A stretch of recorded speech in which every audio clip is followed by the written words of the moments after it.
Ladies and gentlemen, the Executive Director of the Mayor's Office of Culture and the Arts, Misty Kilai.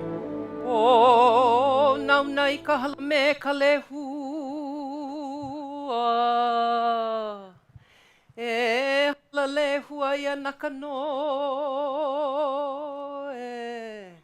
O ka uno ia e ano ine e ali ane hoi o taiti mai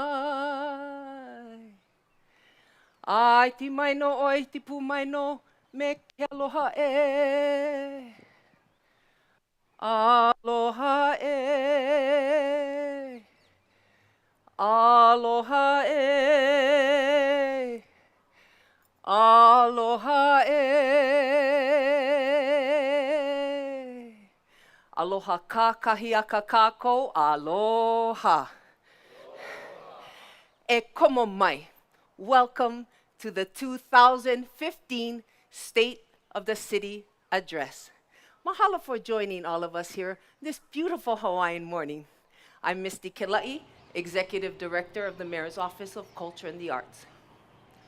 In ancient times, these grounds were a well-traveled path from windward Oahu to downtown Honolulu.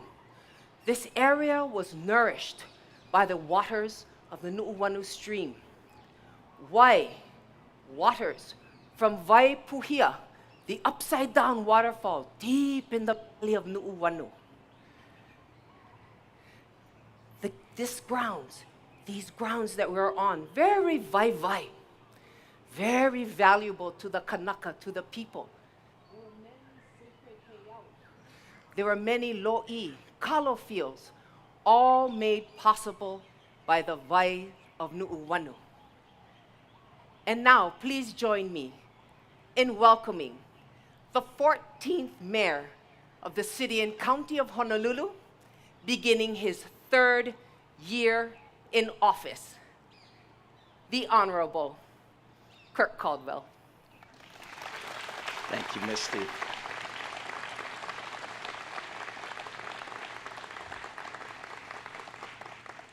Good morning and aloha. How do you guys feel?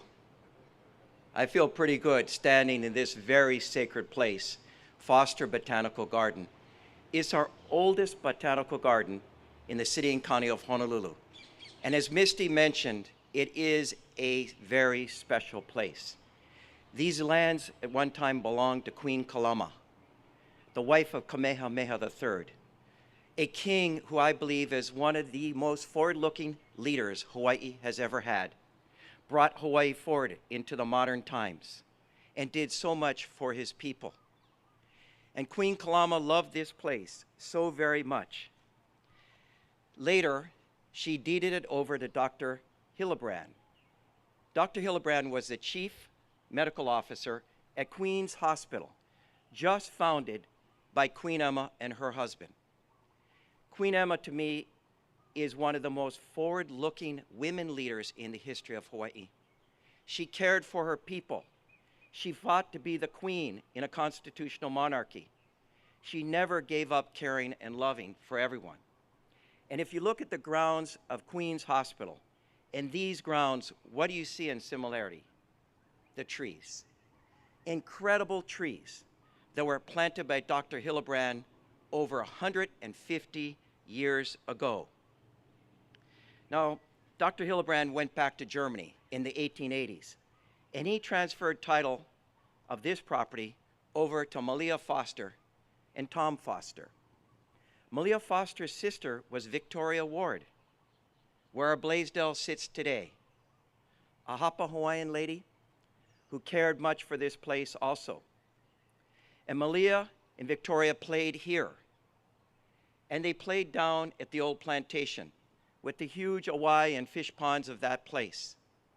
So we sit in a triangle between Foster Botanical Gardens, Queen's Hospital and their beautiful grounds, and Blaisdell, connected together with incredible, incredible trees.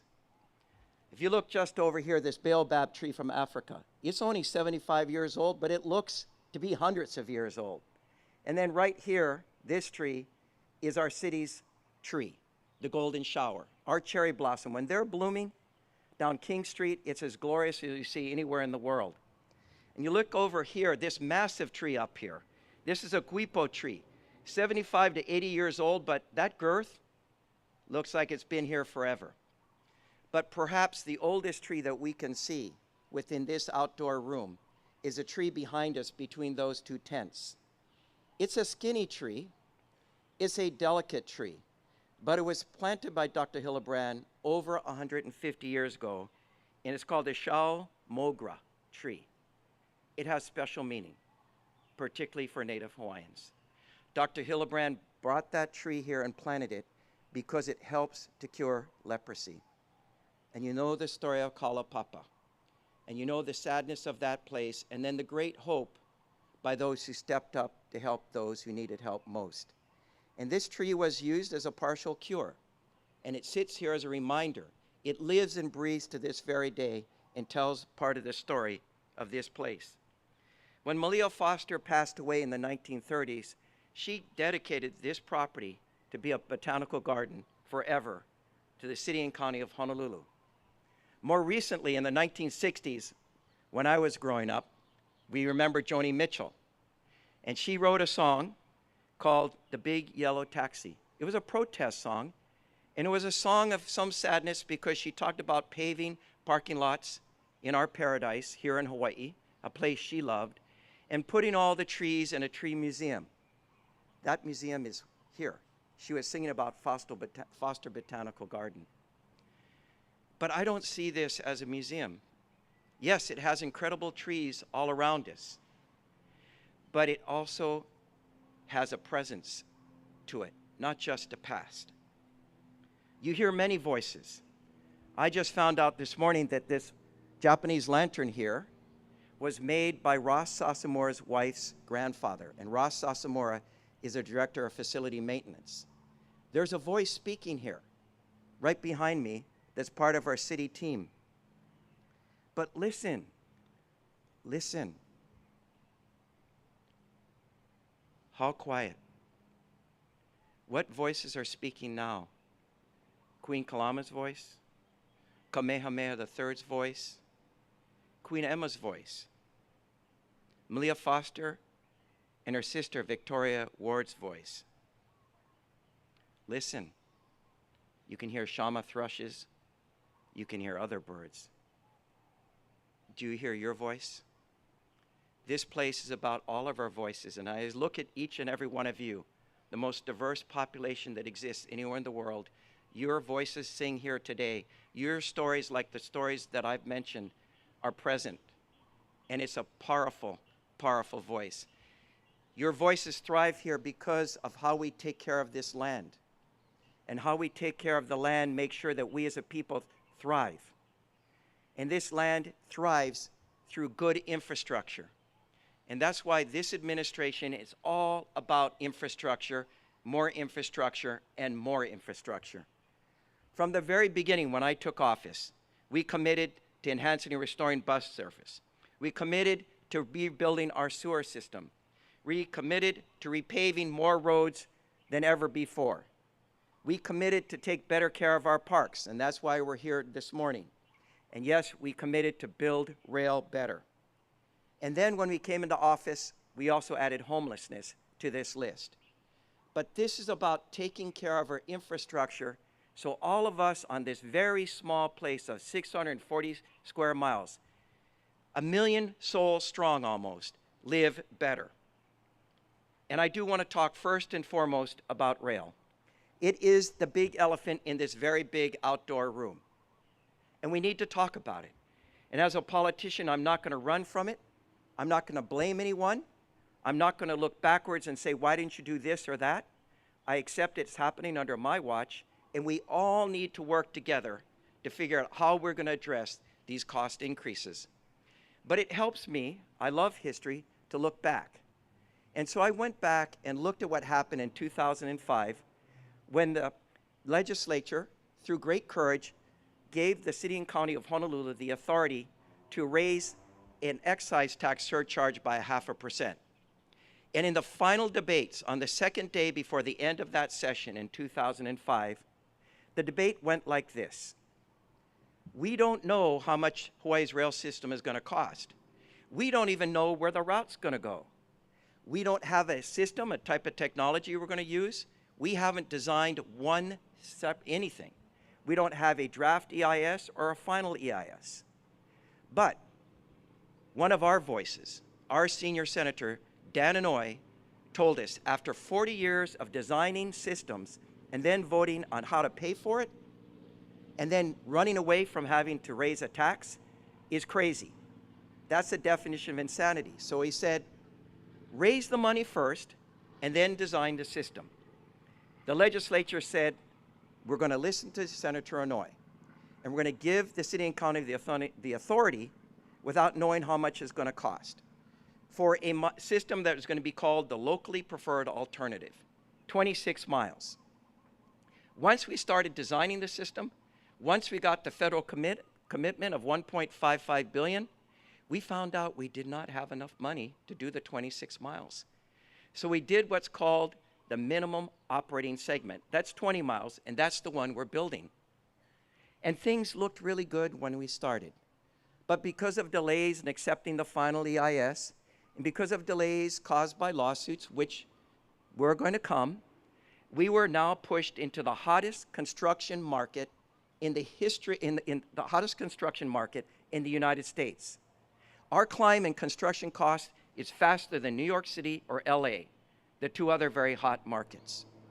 So what do we do about this? We have three choices in my mind. The first choice is to extend the excise tax for some number of years. We're paying it now, and we continue to pay it to 2022, and we could extend it from then on, paying the same amount we pay today. Now, why do I like that choice? It's because our visitors pay 1/3 of that tax. $14 billion in revenue is collected every year in this state from our visitor industry. It is by far the largest segment, largest industry in our state. And they love coming here. And they don't complain about paying this surcharge. And I believe it's the fairest way. Because what happens if we don't do the excise tax extension? People say, Mayor, why don't you propose raising real property taxes? Something I absolutely do not want to do. Why? All of us sitting here today pay 100% of that to build rail.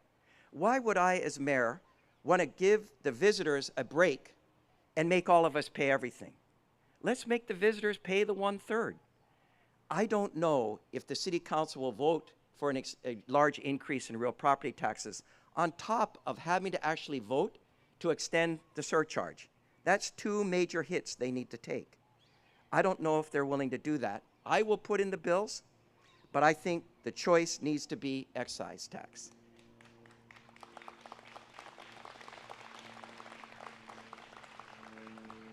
Thank you.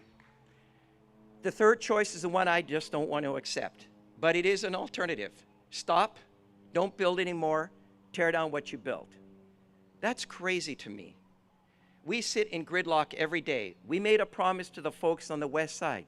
We made a promise to those folks moving to the Eva Plain. Under our general growth plan in the 1970s, we said 70% of all the growth on this island will occur in the Eva Plain. And then we doomed them with one freeway, with no other choice. And rail is about giving people a choice to get out of their cars and travel quickly and efficiently to and from Kapolei, the Eva Plain, into town and back. And it is about building an integrated multimodal transportation system that our capital city deserves and needs. For the future, we are becoming not only the capital of this area, but a true capital of the Pacific Basin, and we need a multimodal integrated transportation system. And that's why the choice of stopping and going back 40 years with no other solution is unacceptable to me. So those are the choices we have. And I hope at the end of the day, after much debate and dialogue, that the legislature will give the authority to the city and county of Honolulu to extend the excise tax sufficient to cover the cost increase and complete the locally preferred alternative of 26 miles.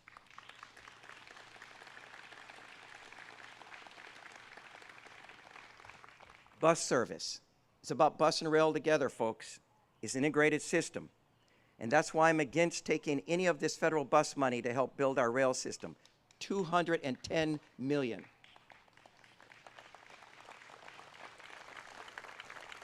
The council and I stand aligned on this issue. Can you imagine what it would do to our bus system? Our bus system is incredible. It's one of the 5 most heavily used in the United States of America. And it's the only system that's not tied to a rail system yet. 100,000 residents and visitors ride our bus every day. 225,000 rides taken every day. We are a mass transit riding community. It is a great system. It is about social justice and transportation equity for all of us. And because of this, we have worked hard to enhance and restore 9 bus routes since we come into office. The most recent one was a couple of months ago, the Makaha Country Express E. People were complaining from Makaha that they had to get up so early in the morning to come into town in Waikiki, to sit and wait for bus transfers in the dark at 4 in the morning, to sit and wait for bus transfers in the middle of the night going home after working a night shift cleaning rooms in Waikiki. That is not fair. So now we have an express bus direct into town into Waikiki to take care of our hardworking folks who take care of us.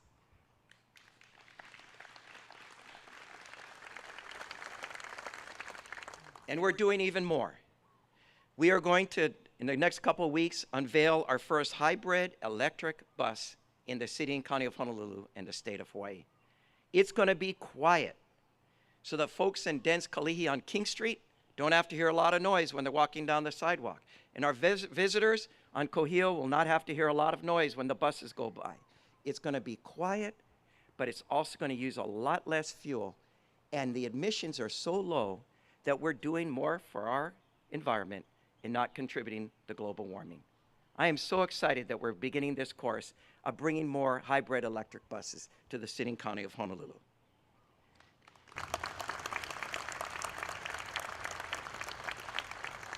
And then we gave one of our buses to Mark Rigg of EMS because they wanted to have a bus when there's a mass casualty event and they need to transport people from wherever the event occurs to the hospital, and how do they care for them? So we gave them a bus. It's been retrofitted with 24 beds. So if there's a really bad situation, they can go and get folks, put them in these beds, and treat them as they rush to the hospital. This is a good thing for all of us.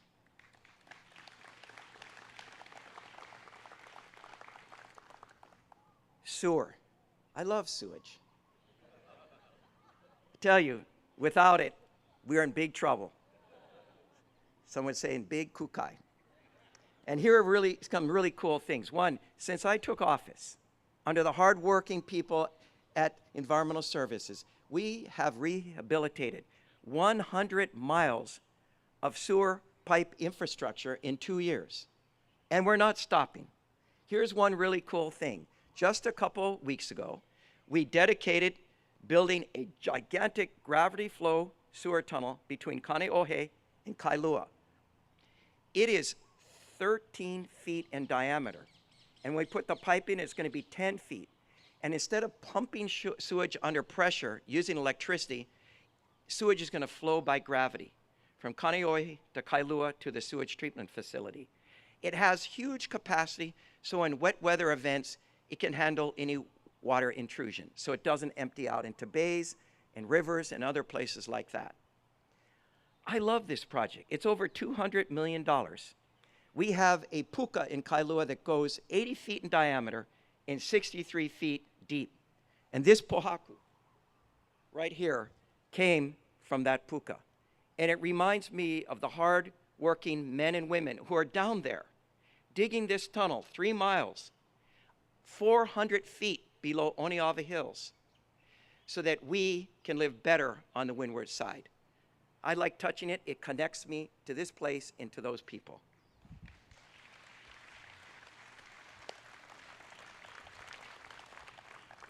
Ala Moana Force Main. Now we are pumping sewage under pressure and it ain't pretty if it breaks. But we are doing a good job of rebuilding that system so the folks in Waikiki in Kaka'ako can continue to live well, and we can build more hotel units and more housing for our people. And what is so darn cool is we have now built a pipe that goes down on one side of Honolulu Harbor, underneath the harbor entrance, and up to the other side to Sand Island. That is pretty darn cool. And I have to say, we're doing incredible stuff regarding sewage. Finally, something I'm really excited about, and here's new news. Come April or May of this year, we are going to be burning our sludge at H-Power, generating electricity.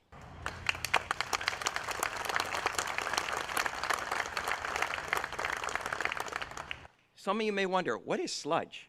Sludge is what's left over after you treat the sewage. It's a very viscous, almost like mud. It's not that good smelling. And right now it goes into our landfill at Waimanalo Gulch. We don't want to do that anymore. We don't want to put more stuff in our landfill. We want less stuff. And right now, about 92 to 93% of all the opala we generate on this island is either burned or recycled. We lead the nation in terms of large municipalities treating our garbage in a better way. But now we're going to treat our sludge in a better way by putting it into our H-Power, burning it, and generating electricity, and not having to import more oil and ship our dollars off. And I can't wait to shovel that first shovel of sludge into the H-Power facility.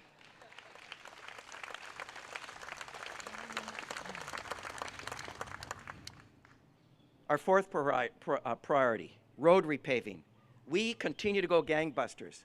When you think about it, in just 2 years, we've repaved over 700 lane miles of our roads around this island.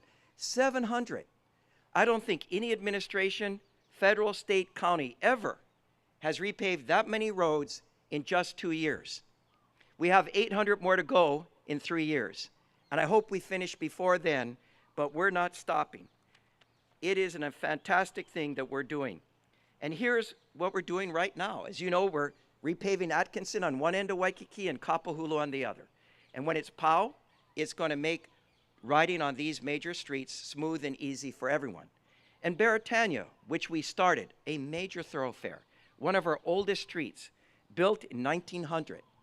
We started to repave it. We did the bus pads, and when we started to pull off the asphalt, within just a half an inch, we found utility lines, we found gas lines, we even found one of Lori Kahikina's sewage systems from 1900, just less than a couple of inches from the surface.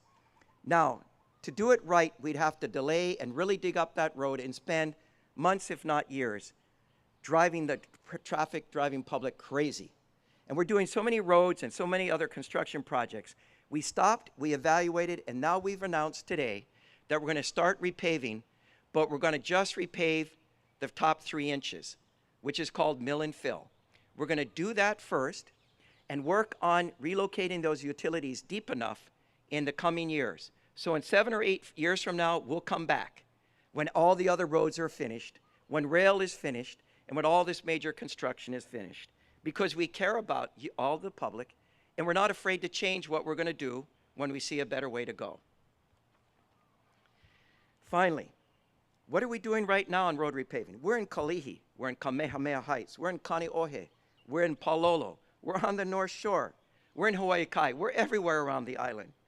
And this coming year, in the budget we're going to be submitting next week, we are going to be putting $110 million into our road repaving program for the coming year. That's down from $150 million in our first year and down from $130 million in the second year. And why is that? We want to use the money we absolutely need to use, and we don't need as much to continue to meet our goals of repaving more roads. And in the coming year, we're going to be in Waianae, we're going to be in Nanakuli, and we're going to be in Maili, because we're not turning our backs on the west side either. When I ran, I said I want to be the mayor for every side, including the west side.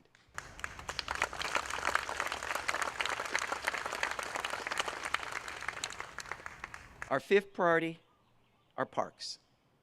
We sit in one of them today. God, and it's getting more beautiful as the sun goes higher in the sky.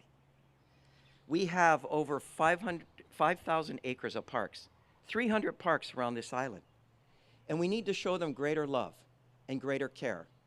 They are our front doors. They are our backyards. We need to treat them like our yards and not a place to be trashed and not loved and not to be taken care of. And that's why today I'm announcing a pakakako for our parks.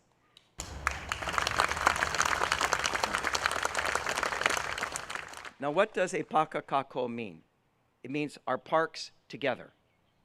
Yes, we in the city government need to step up and do more for our parks, but we need our community to step up with us together to take care of these parks. And so we're initiating a two-prong approach with this new pakakako initiative.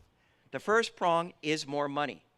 We're dedicating $2 million more above our CIP funding, dedicated to do this. 24 restrooms around in parks around this island are going to be refurbished over the next year.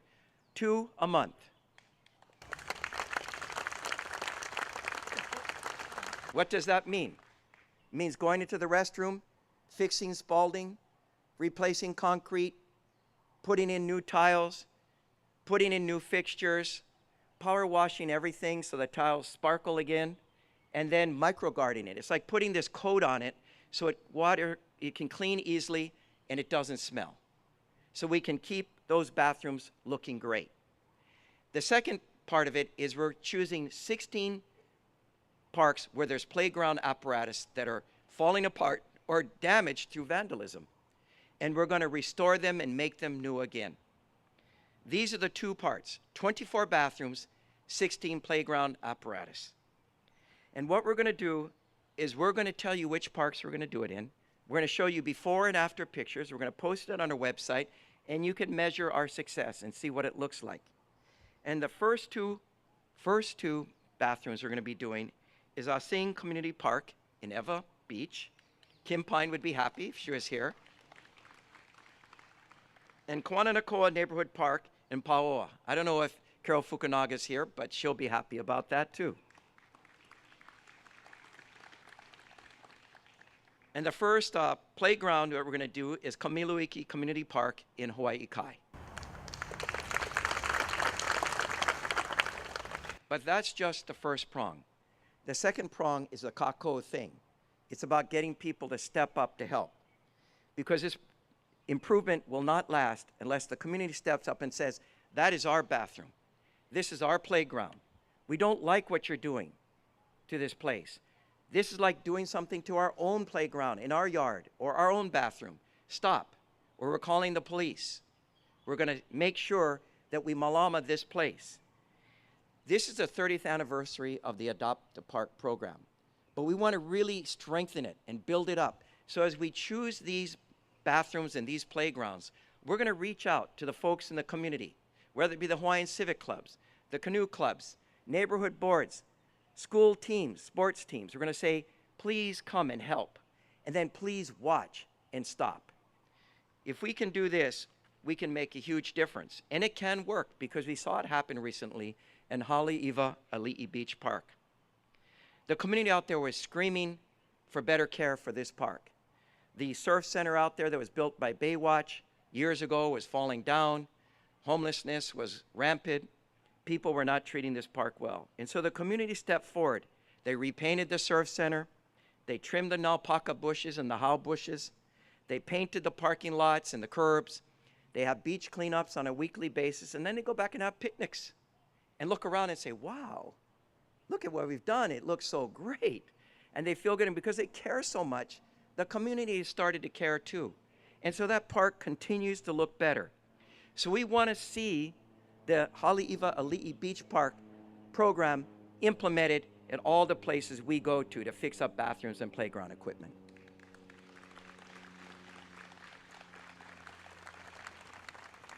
At the end of the day, it is about we step up, you step up. We all win.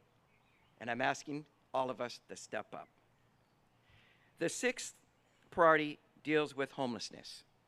Highly controversial, get criticized for things we do, either in the enforcement side or not doing enough on the compassion side.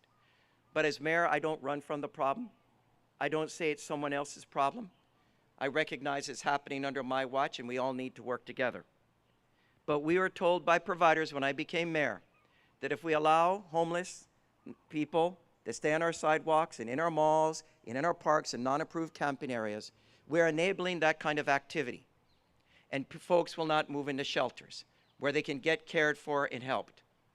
And Chief Kealoha knows this. It's not safe on our streets and roads at night, because since I've been mayor, 7 homeless have killed 7 homeless on our streets, and no one has been killed in any shelter. And we want our homeless to go into shelters. And through this compassionate disruption, providers have told us there's been a great uptick in people moving into shelters.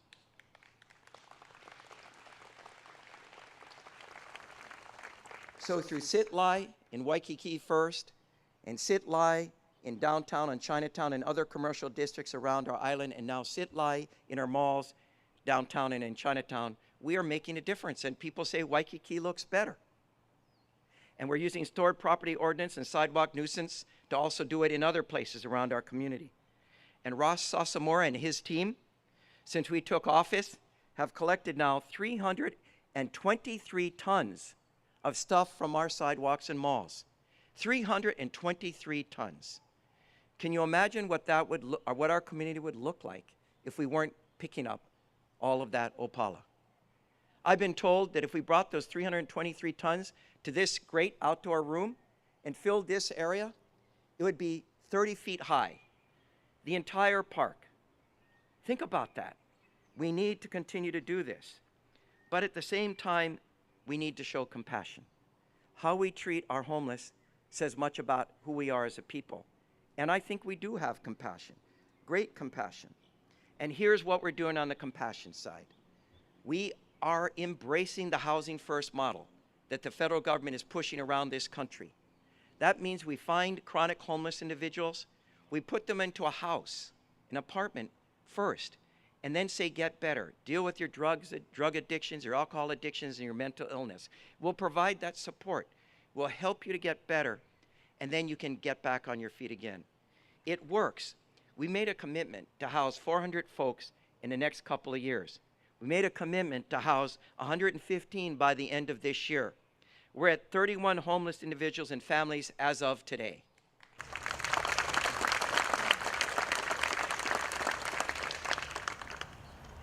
I'm also very proud of this fact on the compassion side.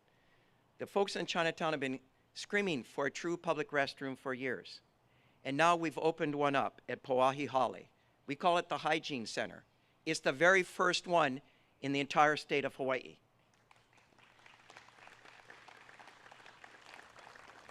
And what is so cool about it? If you're a homeless person and you want to get cleaned up, you go to Pauahi Hale, you check in, they'll give you a towel, they'll give you shampoo, they'll give you soap, they'll give you a razor and shaving cream, a toothbrush and toothpaste, and say, go take a shower. Get cleaned up and come back again tomorrow if you want another shower. This is about compassion and helping those who need help the most. And we're doing that right smack dab in Chinatown, just a few blocks from here.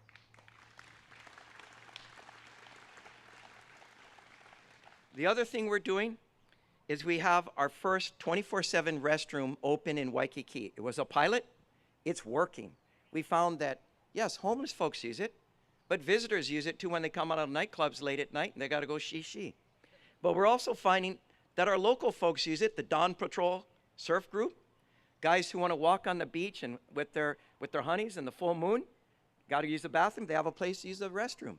So we're working with the Waikiki Business Improvement Association to continue this for another year. And so we have put in our fiscal year 16 budget money to partner up with the WBID to keep this restroom open for another year.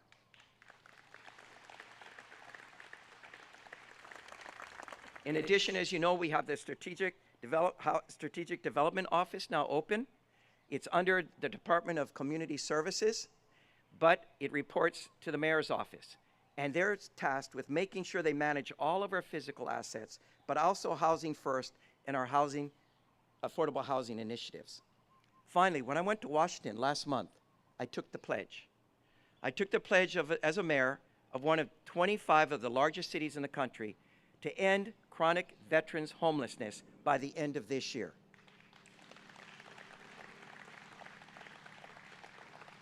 Our veterans went abroad, served multiple tours of duty, put their lives on the line for all of us, came back and have had a hard time integrating back into our community, and they've fallen by the wayside. We're going to reach out and bring them back in and say thank you by housing them in a housing first model.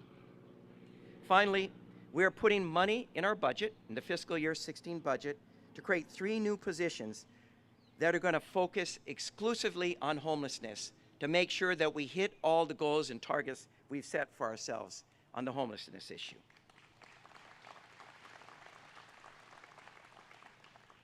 Those are our 6 priorities.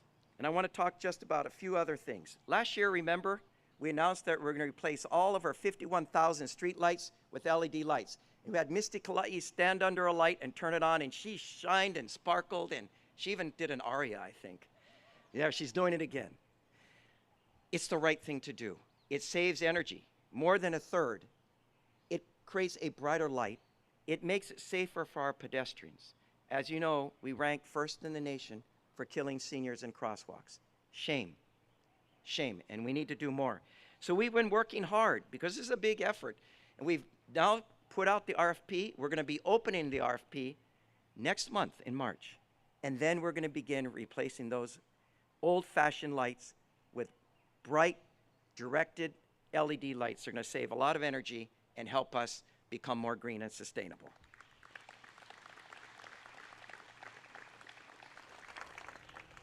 Wanted to talk about some new appointments next, more of looking forward. We couldn't do the job that I've described under our 6 priorities unless the 8,500 hardworking civil servants, part of our city team, didn't get up every morning and go to work to deliver. And they do. And what they do helps us get to the goals that we have set.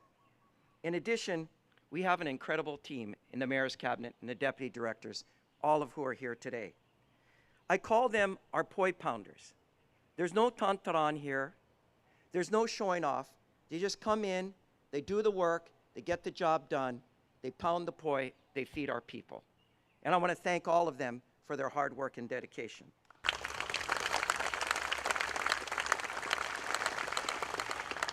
At every cabinet meeting I end with, you can ask the 2 chiefs of fire and police, I say thank you for working hard the past week. Go out and work hard this coming week and move the needle. Make a difference.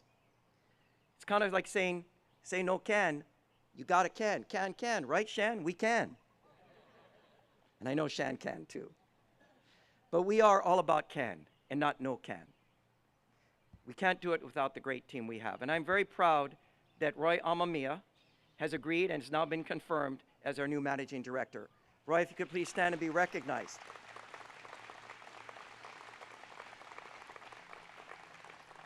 You know, we are so lucky to have Roy. He worked at 2 of the largest local banks in Hawaii. He understands finance and he understands the private sector. He was the budget director under Mayor Harris. He understands the budget and he understands government. But here's what I like almost more. Before he agreed to take this job, he was a CEO of Olelo. Now, Olelo is that television station that brings government to the people and the people to government. It's about openness and transparency. It's about being an open book. This administration is about that. And we now have a managing director who understands that, knows how to operate it, is going to make sure that we are an open and transparent government.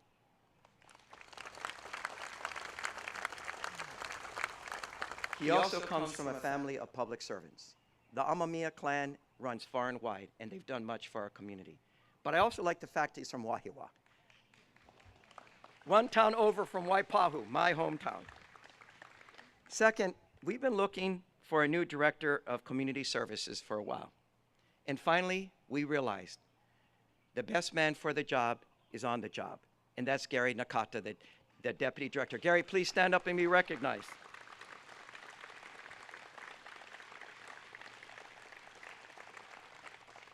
He has a lot of passion and compassion, and we know he's going to continue to work really hard. Third, our zoo. There's been a lot of talk about the zoo and the city not showing enough love. But I want to assure everyone, this city and county government loves our zoo. I know the people of this island love our zoo. 1,000,000 strong. I think the people of this state love this zoo. When I was a kid growing up in Hilo, if we came here, we always went to the zoo, checked things out before Panaeva Zoo got started. And it's a great place. But we need a zoo director who is committed to staying for the long haul, who loves the place, who's not going to quit and then talk stink. Enough of that, in my mind. And so we have found a new zoo director and our assistant director, and as Baird Fleming, our new zoo director. Baird, please stand up and be recognized.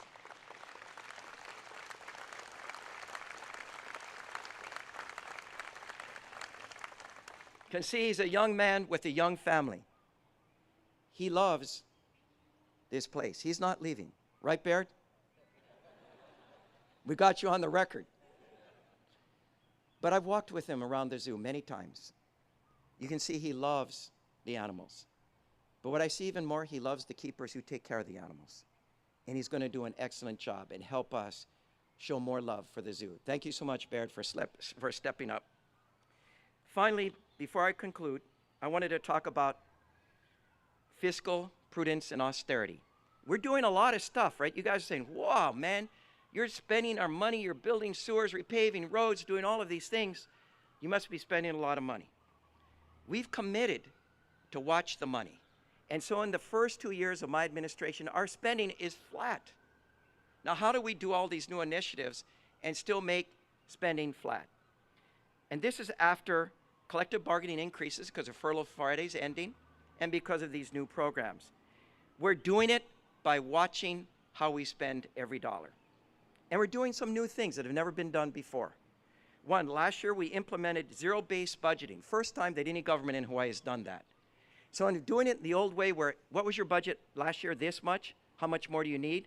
We say your budget is zero and you got to justify every dollar you want, which means we spend more efficiently, more effectively. The private sector does this, we're doing it. And then the second one is performance metrics, something the private sector does too. We want you to get your money based on your performance. And so to start the program, we're picking customer service because we believe that customer service is the best way to touch the people and make sure we treat them well.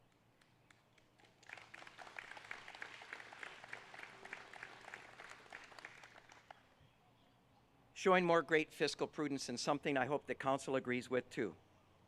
This coming budget in fiscal year 16, which we're going to submit to the council next week, we are putting $30 million more into our rainy day fund.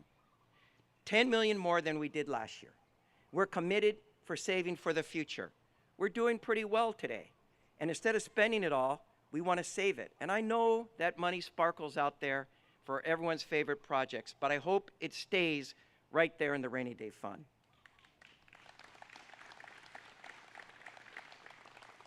Secondly, we've heard a lot about our unfunded liability for retirement costs and health care costs.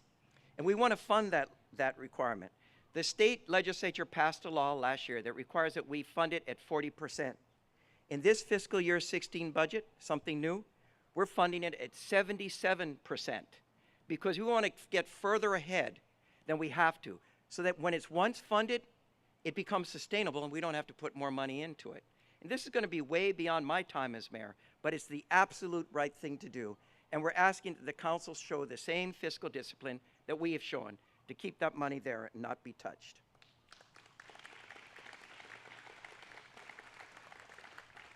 A couple other looking forward initiatives. Just going to touch on them. Affordable housing. The Star Advertiser had a great article in the Sunday paper about our affordable housing initiative. Three-pronged. Accessory dwelling units is prong one. We're going to allow small second homes of about 500 square feet on lots about 20,000 strong. That's a lot more affordable rental units. We're excited about it. The second part is transit-oriented development. We're going to really incentivize building more affordable housing around our train stations. And then finally, we're going to be putting in legislation requiring developers to build more to the market where the greatest demand is. And 80% of the demand for housing is in an area where families of four make only $76,000. And we're going to ask them to build to that market and not to the higher market where the demand is less.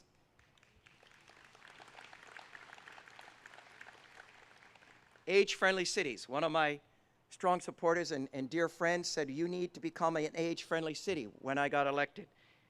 We listened and we marched forward, and we're continuing with this age-friendly initiative. We just a couple weeks ago had a conference in the Japanese Cultural Center. Over 500 folks attended. We're now putting together the report on the next steps to make us a more friendly city for our kupuna and our keiki. It's not a report to sit on a shelf. It's about actually doing things so we live better in the city and county of Honolulu.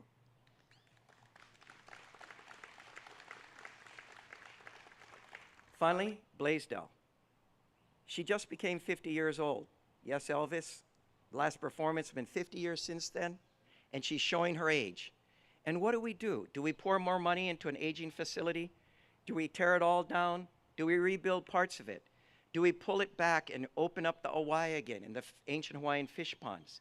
What do? We've hired some of the best and brightest from around the country to work with all of us and then to reach out to the community to say, what do you want to see our Blaisdell for the next 50 years look like? I'm excited about this and can't wait to see what the proposals are.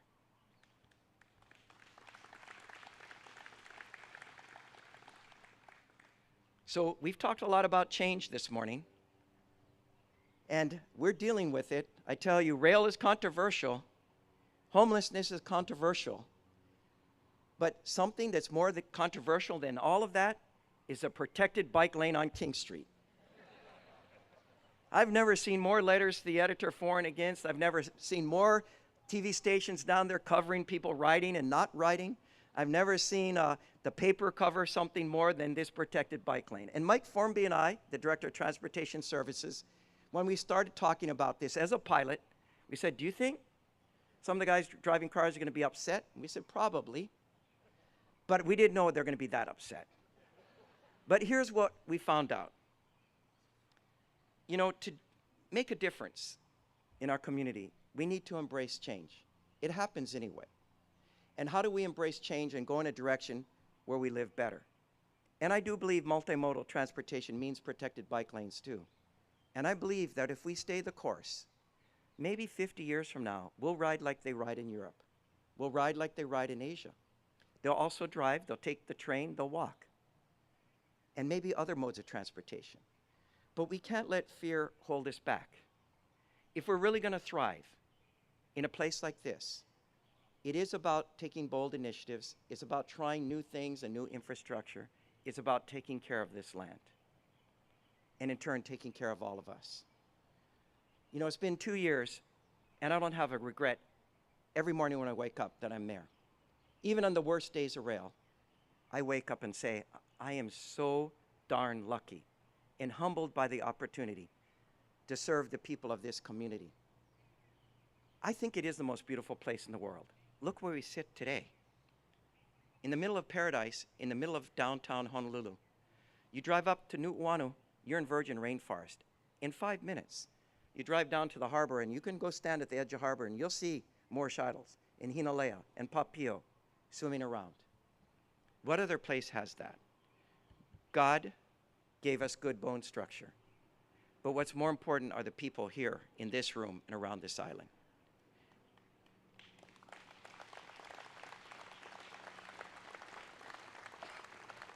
I look at your faces looking at me, and there is no one in the majority. And each of you, just like the voices here in this great botanical garden, tell many stories. The Native Hawaiians allowed the rest of us to come and thrive. And we tell our stories together. You go to different things, whether it be Chinese New Year or New Year's or any other of the special events, and we want to hear your story. Really want to hear it. And we want to share ours, and you want to hear ours too. What a place. Nowhere else on the earth has the type of diversity that we have. And I get to be the mayor of this place. I am so lucky. It's the best public servant job you can have anywhere in the world. And I can make a difference with all of you. So I'm asking you to travel with me, to continue this journey, to weigh in, to get upset when you think we're not doing the right things, but to stick with us and help us become a better community. I want to thank each and every one of you, for those here and for those watching on TV. And I want to let you know that we have great love for all of you. We want to do the right thing. Mahalo and aloha. Love all of you. Thank you.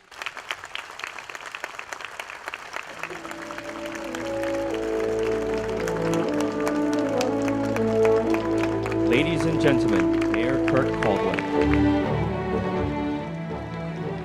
On behalf of Mayor Kirk Caldwell and the rest of the City and County of Honolulu, mahalo for attending and watching the Mayor's 2015 State of the City Address.